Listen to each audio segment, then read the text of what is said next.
Hello folks, the markets continue to fall, but SoundHound is not crashing, only falling 2.5% on Wednesday. In this video, I'll go over the market action and how much lower it's going to fall, SoundHound's price action and my predictions for the rest of the week, and an analysis of SoundHound's restaurant customers, which may turbocharge its revenues going forward.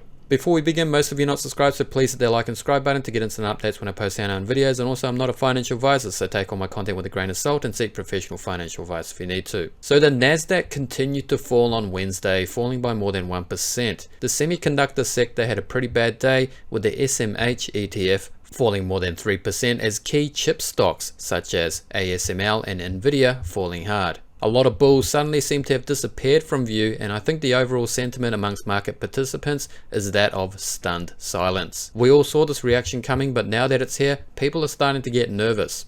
I personally think the NASDAQ is going to finish the week lower from here. Right now, the QQQ ETF is at $425. If it goes down to 420 on Thursday or Friday, I'll close out half my NASDAQ short and leave the rest just in case there's further downside. My final downside target is around $405 for the QQQs, which will take the price way down to the long-term moving average, which is the 200-day EMA. Breadth continues to fall along with the market, as we can see in this chart, which depicts the percentage of stocks above their 200-day moving average. I think we can expect this to decline further, down to 45 or even 40, before we see some sort of a bounce. So what will happen to the NASDAQ for the rest of the week? Well, it could rise on Thursday, but if it does, I expect the sell-off to finish the week red on Friday.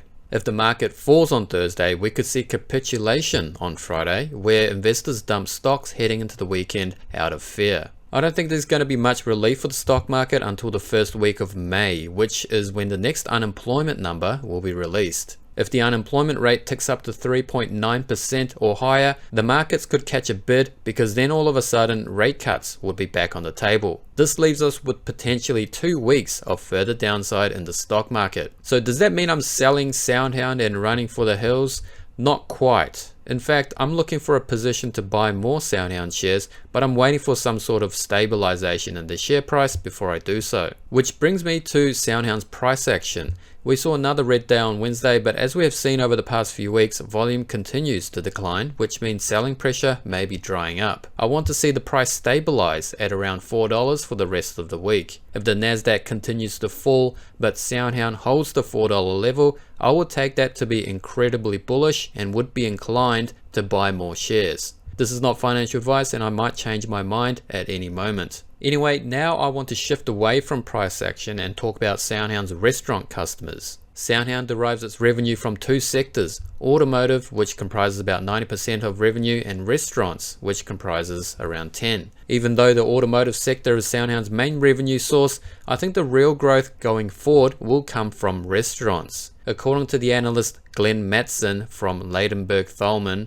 who has a 5-star rating on TipRanks, the growing momentum in the Pillar 2 SaaS software for restaurants represents one very large use case whereby Sound's voice technology is able to harness the power of LLMs for specific business use cases to drive positive outcomes. He goes on to say that the quick service restaurant, or QSR division, is expected to contribute more than 20% of total SoundHound revenues by the end of the year. This means that in a few years, SoundHound could be deriving most of its revenue from restaurants. He also has a $7 price target for SoundHound stock, which is around a 75% upside from here. When it comes to customers in this sector, SoundHound in January partnered up with sub maker Jersey Mike's. Now, I had never heard of Jersey Mike's before, so I decided to do some research. It turns out that it's quite a legit business and is second only to Subway in the US when it comes to sandwiches. And according to reviews, it seems to make much better tasting subs than Subway. Furthermore, it's a rapidly growing business. According to the Wall Street Journal article written a few weeks ago, it says Jersey Mike's has tripled its revenue since 2019, and it can double that again by 2027. With 2,684 stores nationwide and growing,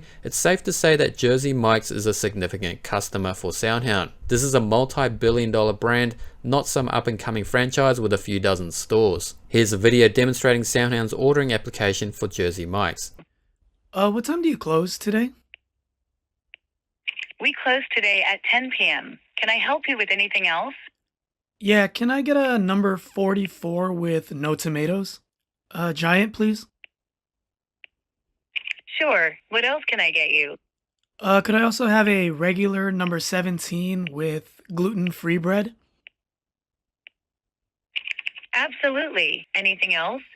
Actually, can you add jalapenos to the number 44? I've added jalapeno peppers to your giant number 44 buffalo chicken cheesesteak. Can I get you anything else? Yes, a brownie and a bottled water, please.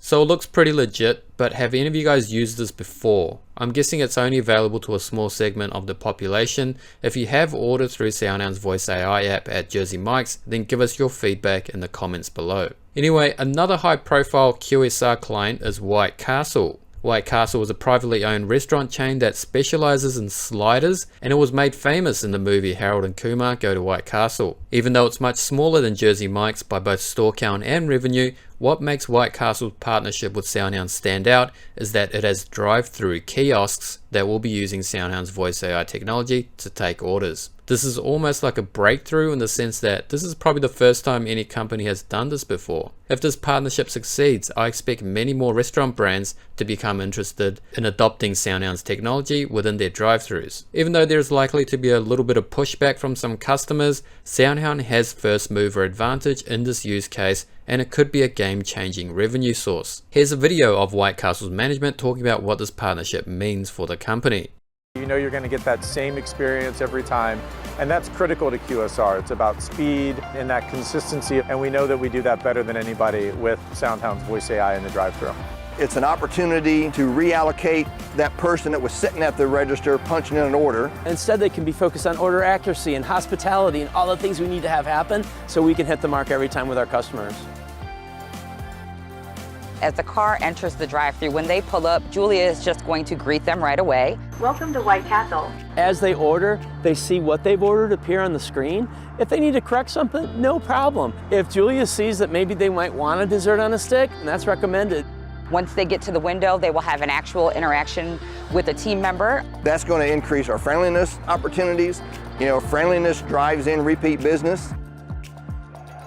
Customers have been welcoming and accepting of Julia. They appreciate the fact that we're leaning into technology. They see the investment we're making as a powerful tool that helps them make sure their order's right, that it's hot and tasty food just like they crave, and so it's a win all the way around. Finally, SoundHound announced last year the acquisition of another voice AI company that already has contracts with many restaurant brands in the US, and that's called Sync3. The transaction closed in the first quarter of this year, so we can expect a revenue uplift from Sync3 in the upcoming earnings report. Sync3 was purchased for $25 million, so if we assume that it was bought on a price to sales multiple of 2, it could mean that its annual revenue is around half that amount, which is $12.5 million.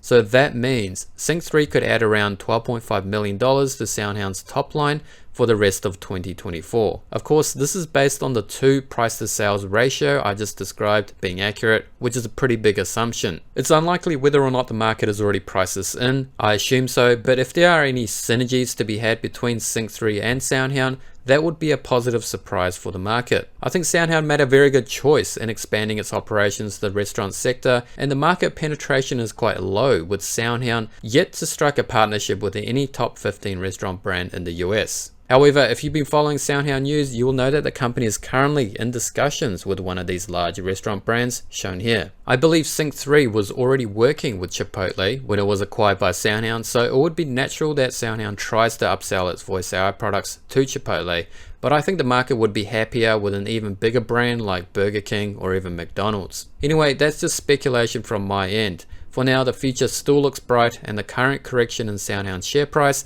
is mainly because it's run up so hard over the past few months and has been getting hammered by short seller reports and general weakness in the market. I'm still not selling my shares, and I'm looking for a buy point so I can add to my existing position. That's it for today. If you haven't already, please hit the like and subscribe button for more SoundHound updates. Thanks for watching, and see you tomorrow.